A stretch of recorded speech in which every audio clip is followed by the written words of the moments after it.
Hello. Aaron Fulk is not feeling so well, so let's wish her some rest as we get going on this amazing Tuesday. Still going to be some great weather. Cold front coming in around Thanksgiving time, so still plenty of time to rake all those leaves that are flying into your yard. But if you had a really good construction crew that built some safety measures around your leaves not getting in, Evardy Construction doesn't do that, but they should. They're too busy building so many great things here in town.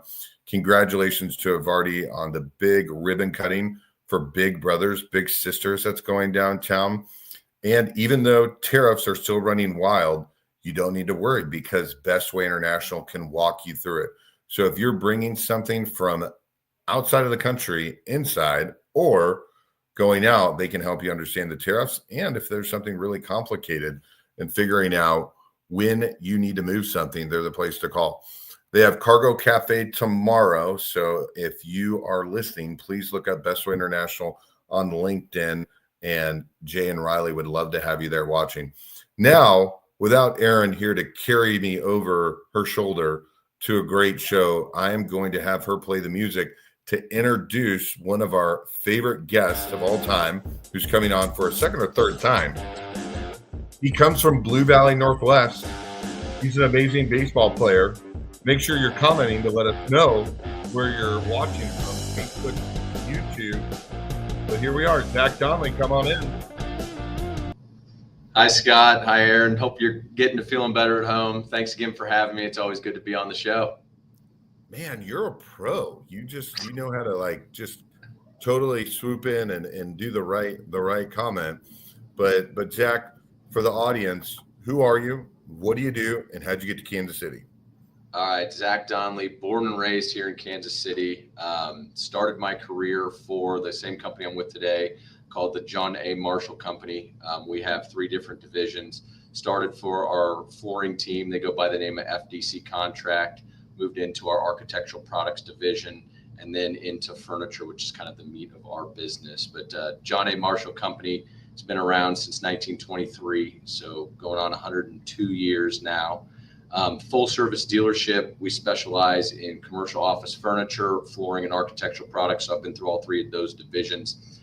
From a furniture standpoint, our leading manufacturer is going to be Herman Miller and Knoll, now called Miller Knoll. And then we have 200 other manufacturers. So a broad breadth of line, focusing on office furniture for the corporate world, higher education, healthcare, you name it on the industries, anything that goes in an office building, those are things that we are furnishing. Anything from the open plan workstations, private offices, conference rooms, reception areas, and all the different ancillary spaces throughout.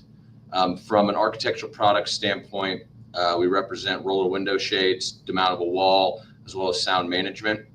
And then our flooring team, we represent all manufacturers. Nothing's proprietary to each dealership. So carpet, tile, rolled goods, resilient, LVT, VCT, you name it. It's all the hard surface. But that's kind of John A. Marshall Company in a nutshell. Let's see, born and raised in Kansas City, so never really left except for a great 4-year vacation in Lawrence, Kansas. What was the other part of the question? Who are you? What do you do? And how'd you get to Kansas City? And so you've answered that. A question I have, Aaron's putting on the screen, Paul Fogel wrote, watching from the immaculate front yard before 1 billion more leaves blow in. So Paul Fogel is the #1 fan and our favorite fan. Zach, outside of the executive role and then sales, what position at John A. Marshall did you learn the most from and how? I'd say I learned a lot in each division. So moving from the flooring to the architectural products into furniture, I learned quite a bit. Where I really think I learned the most was starting the new business development, really using the network that I had built over the many years that I've stayed in each division of what we were doing, and kind of bringing it all together to kind of focus on driving the charge and bringing on new accounts.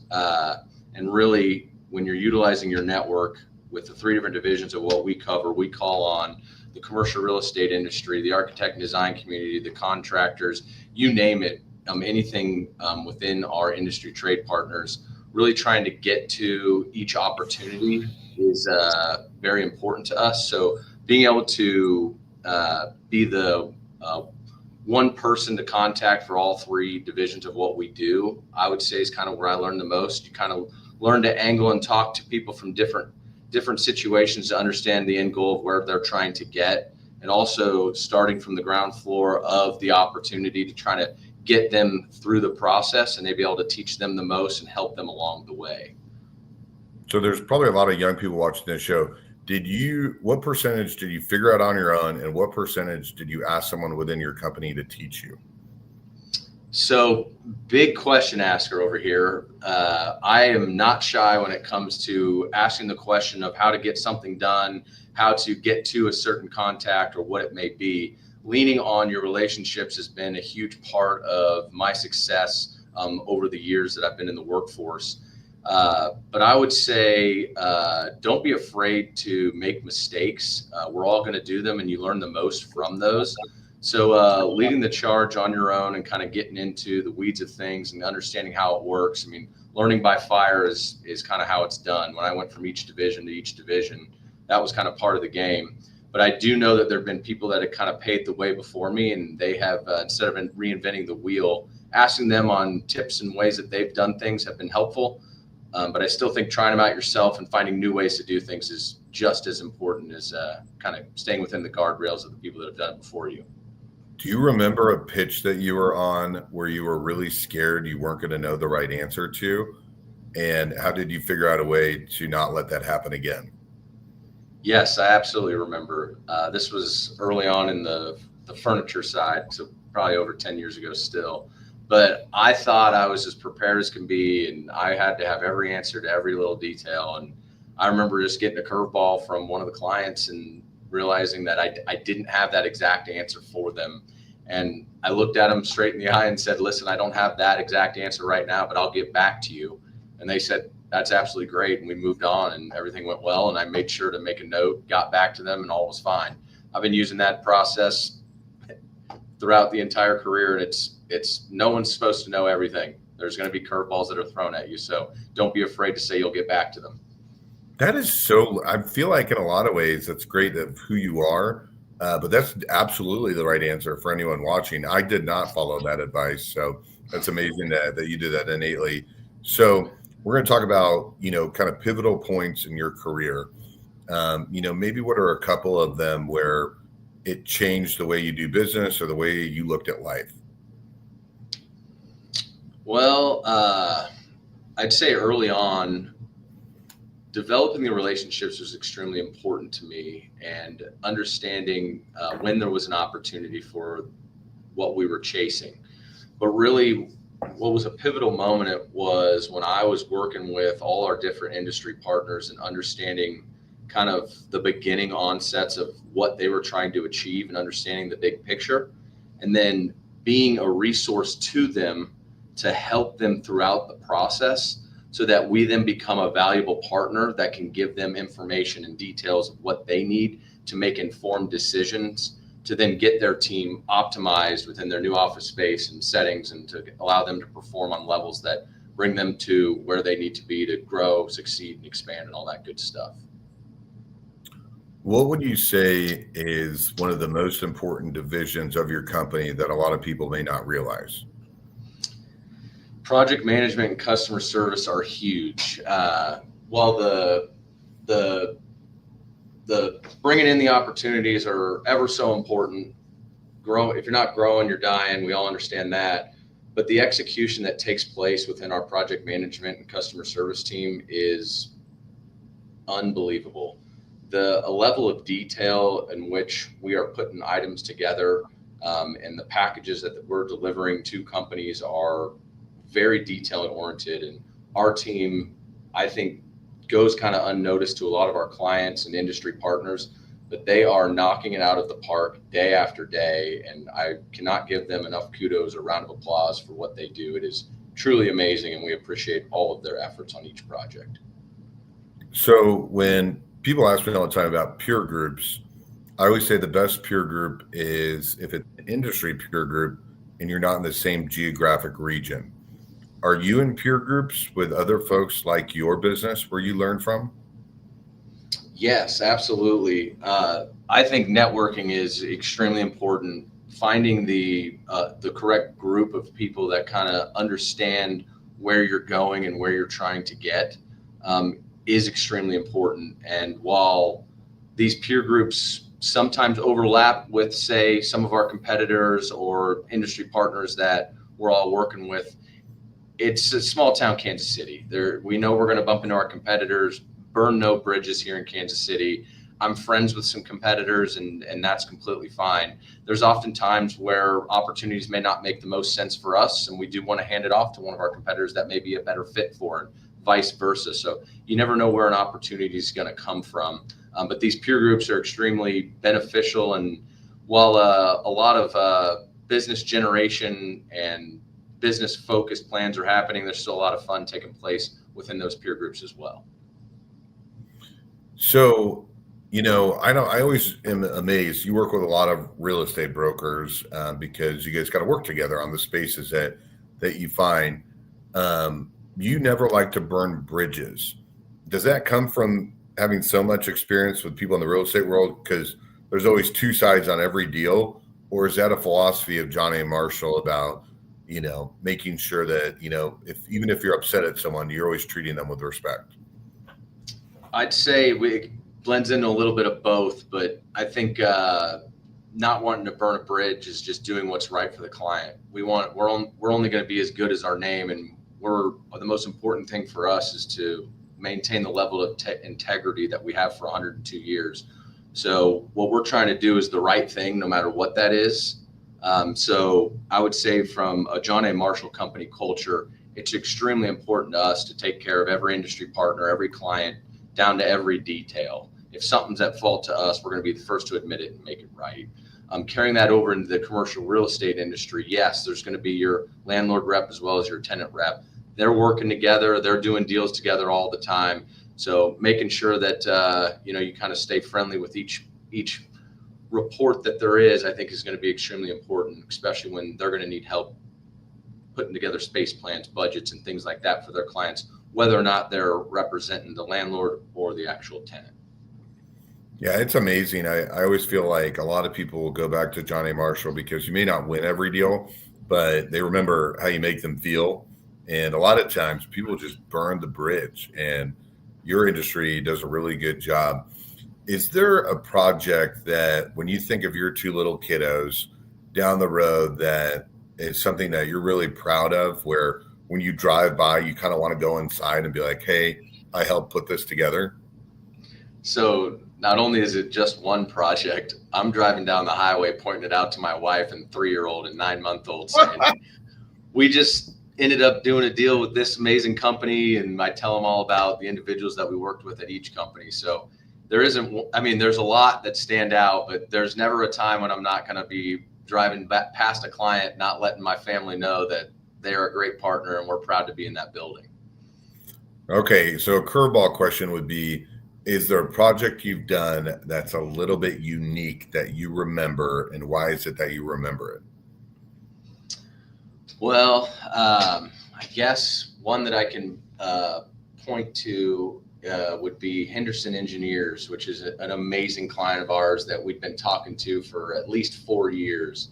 And really getting to know their team was extremely fun. They're amazing people from all different departments that we've worked with. And it took a long time to get there to kind of understand what their exact needs were. I think they weren't really sure what they were going to do with the building that they had, and kind of the phase plan for what they were going to do once they did understand. So really starting from the ground floor of understanding their goal that may be 4 or 5 years down the road, and then working through each initial detail was extremely important to them to understand what that would look like, because we're a small part of a project that is renovating a full building like that. So for them to be able to understand kind of where the construction lands, where the furniture lands, where the mechanical lands, all architectural, all the things that go into making a project happen, for them to have kind of an understanding of that, I think was extremely important.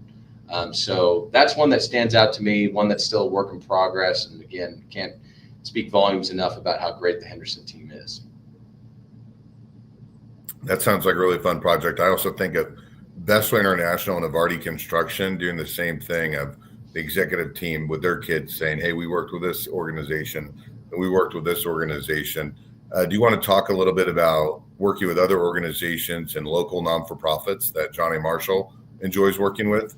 Well, absolutely. Talking about Evardy, we are actually lucky enough to be working on the Big Brother, Big Sister expansion with Evardy Construction, and really got to talking with multiple different parties probably a year and a half ago after understanding the project that was going to be taking place. Learning that Evardy Construction on it was great, getting in touch with their team, kind of getting an intro into the Big Brother, Big Sister team, and then also into the project management team with Cushman & Wakefield. It's been a long journey to get to where we are. Very excited to see this project go live, hopefully in March or April of 2026. Oh, wow. But a very cool project, and we've been John A. Marshall Company's been supporters of Big Brother Big Sister for a while. So for us to be able to help out with this project from a furnishing standpoint means a lot to us.